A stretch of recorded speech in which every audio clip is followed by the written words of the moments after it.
ہم پہلے سلفی منہج کہتے کس کو دیکھ لیں تو انشاءاللہ پھر آپ کا یہ ڈاؤٹ، یہ معاملہ کلیئر ہو جائیں گے۔ ہم کوئی نئی چیز کی طرف دعوت نہیں دے رہے ہیں، ہم کوئی نئے گروہ، نئی جماعت، نئے فرقے، نئے مسلک کی دعوت نہیں دے رہے ہیں۔ اس بات کو پہلے سمجھنا ضروری ہے، ورنہ ہو جائیں گا یہ کہ مقرر خود بولنے والا ایک فرقے کی طرف بلانے والا بن جائیں گا۔ تو آئیے سلفی منہج کہتے کہ اس کو ذرا اس کی تفصیلات دیکھتے ہیں، ورنہ یہ بات سمجھ میں نہیں آنے سے بہت سی بار لوگ سمجھتے یہ بھی ایک فرقہ ہے، ایک گروہ ہے۔ ہاں یہ ہو سکتا ہے کہ یہ بھی ایک فرقہ ہو اس اعتبار سے کہ 73 فرقے ہونے والے اس امت کے اندر ایک نجات پائیں گا، تو اس کے تعلق سے بھی آپ نے فرقہ کہا، وہ اس اعتبار سے فرقہ ہو جائیں گا کہ سارے لوگ چونکہ اپنے آپ کو الگ بتائیں گے تو ظاہر سی بات ہے وہ ایک فرقہ نظر آنے لگیں گا، ایک الگ جماعت اور گروہ نظر آئیں گی۔ لیکن حقیقت میں وہ دین اور وہ اسلام ہے، یاد رکھیے، جو وہ 73 میں سے ایک فرقہ ہے نا جو جنت میں جائیں گا، وہ جس مسلک پہ، جس دین پر، جس طریقے پہ ہوں گا وہ کامیابی والا طریقہ ہے، اس بات کو یاد رکھ لیجیے۔ بہرحال آئیے اب سلفی کس کو کہتے ہیں یا سلف کس کو کہتے ہیں، آئیے اس سے شروع کرتے ہیں۔ سلف کا معنی ہوتا ہے پچھلے گزرے ہوئے لوگ، دادا پردادا اس کے اوپر کی نسلیں، اس کو عام عربی زبان میں کہتے ہیں سلف، جو گزر گئے، جن کے بعد ہم آئے، سمجھ رہا، یہ سلف ہے۔ شریعت کی اصطلاح میں سلف یا سلفی ہم جب کہیں گے یا سلف کہیں گے تو اس سے مراد وہ پہلے 3 گروہ،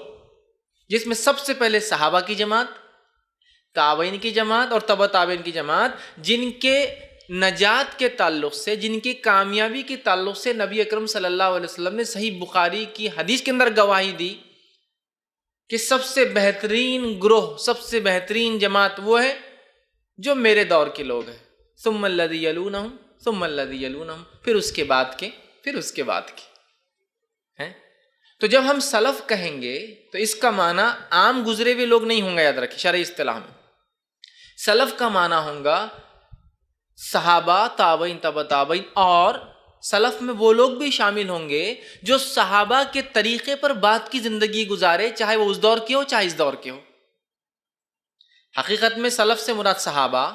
پھر اس کے بعد تابعین، تبع تابعین، اور اس کے بعد کی نسلوں میں جو لوگ ان کے طریقے پہ چلے، ان کے طریقے پہ چلے، چاہے وہ پچھلے ہو چاہے آج کے دور کے ہو، یہ تمامی لوگ کیا کہلائیں گے؟ سلف۔ ٹھیک، تو میں کوئی نئی اصطلاح اور نئی بات نہیں کہہ رہا ہوں۔ فقہ کی کتابیں اٹھائیے، قدیم زمانے کی کتابیں اٹھائیے، یہ قول آپ کو بار بار ملیں گا، سلف کے مطابق یہ بات ایسی تھی، خلف نے یہ بات فرمائی ہے، یہ ملیں گا آپ کو بالکل۔ آپ بولیں گے سلف اور خلف کیا ہے؟ خلف وہ جس نے سلف کی مخالفت کی، تو سلف کی رائے یہ ہے، خلف کی رائے یہ ہے۔ اہل حدیث یہ کہتے ہیں، اہل الرائے یہ کہتے ہیں، یہ بات بھی قدیم ہے، یہ کوئی آج کی نہیں ہے، اس زمانے میں ملیں گے آپ۔ مطلب وہ لوگ جو حدیث کو ماننے والے ان کا دعویٰ یہ تھا، اور جو اہل الرائے، وہ لوگ جو حدیث نہیں اپنی رائے پیش کرتے تھے، ان کا معاملہ یہ تھا۔ تو سلف کی جب ہم بات کرتے ہیں، حدیث کی جب بات کرتے ہیں، اہل الحدیث مطلب حدیث کو ماننے والوں کی بات کرتے ہیں، تو یہ کوئی نئی بات نہیں ہے، قدیم بات کر رہے ہیں۔ صحابہ کے بعد کے دور کے لوگ اپنے آپ کو یوں ہی توڑا، سلف سے ہٹ کر عمل کیا، خلف میں کہلائے، حدیث سے ہٹ کر عمل کیا جو ہے قیاس اور دیگر چیزوں کے اوپر، جبکہ کتاب و سنت کی واضح دلائل موجود تھے، ہاں موجود نہیں ہونے کی شکل میں قیاس اور وہ تمام چیزیں بھی درست ہے، وہ ہونے کے بعد بھی جس نے اختلاف کیا تو ظاہر سی بات ہے پھر وہ اہل الرائے کہلائے، رائے پہ عمل کرنے والے۔ تو بہرحال سلف سے مراد صحابہ، تابعین، تبع تابعین، جن کی تو گواہی خود حدیث میں آ گئی، اور اس کے بعد کے نیک لوگ جو ان کے طریقے پہ چلے، یہ آج کے ہو یا پہلے، یہ کہلائیں گے سلف یا سلفی۔ سمجھ رہے بات کو؟ تو یہ معنی ہوا سلف۔ اب منہج سلف، منہج کیا ہے، یہ نہج کس کو کہتے ہیں یہ بھی جان لیں۔ نہج کا معنی ہوتا ہے طریقہ، طریقہ بولتے ہیں نا کس کے طریقے پر۔ تو اب اس دور میں ایک مسلمان میرے بازو ادھر بیٹھا ہے سیدھے ہاتھ پہ، ایک مسلمان میرے الٹے ہاتھ پہ بیٹھا ہے، یا اس سیدھے ہاتھ پہ کئی مسلمان بیٹھے اور الٹے ہاتھ پہ کئی مسلمان بیٹھے۔ وہ پہلا آدمی مسلمان کہتا ہے، دوسرا آدمی مسلمان کہتا ہے، تیسرا بھی مسلمان کہتا ہے، میں بھی مسلمان کہتا ہوں، ادھر والا بھی مسلمان کہتا ہے، الٹے ہاتھ والا سب مسلمان کہتے ہیں۔ لیکن ساروں کو اگر ایک غیر مسلم دور سے دیکھے تو ساروں کے طریقے الگ نظر آ رہے ہیں اس کو، سمجھ؟ ایک مسلمان یہ نظر آ رہا ہے اس کو جو کہہ رہا ہے یا اللہ، تو ایک مسلمان ایسا بھی نظر آ رہا ہے اس بیچارے کو جو کہہ رہا ہے یا غوث، تو ایک مسلمان ایسا بھی نظر آ رہا ہے جو مصیبت میں کہہ رہا ہے یا فلاں بول کے نام لے رہا ہے۔ تو وہ سامنے والا کنفیوز ہے، شاید میرے پاس جتنے معبود ہیں ایک سے زائد کئی کئی کروڑوں میں، شاید اس کے پاس بھی کئی معبود ہے، اس لیے ہر کوئی الگ الگ پکارتا ہے اپنے رب کو، سارے ہی مسلمان۔ وہ ایک فکر رکھتا ہے، ایک سوچ اور ایک عمل کرتا ہے، یہ ایک فکر رکھتا ہے، سوچ عمل کرتا ہے، میں ایک فکر رکھتا ہوں، سوچ رکھتا ہوں، عمل کرتا ہوں، وہ ایک فکر رکھتا ہے میرے،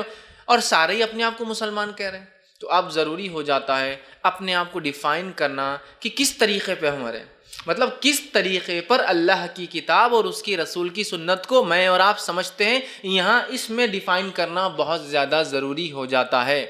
اور یہاں کبھی کبھار صرف مسلمان کہنا کام نہیں آئیں گا، ہمیشہ نہیں کہہ رہا ہوں، کبھی کبھار کام نہیں آئیں گا، یاد رکھیں، اس لیے کہ پھر سارے ہی وہ ہو جا رہے ہیں نا،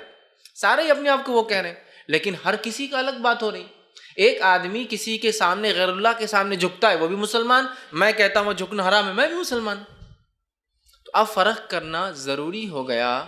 کہ اگر آپ مسلمان ہیں اور قرآن حدیث کو سمجھتے ہیں تو کس کے طریقے پر اور نہج پر سمجھتے ہیں قرآن حدیث کو، یہ بہت ضروری ہو گیا اب ڈیفائن کرنا اپنے آپ کو کہ آپ کتاب و سنت کو صحابہ کے طریقے پہ سمجھتے ہیں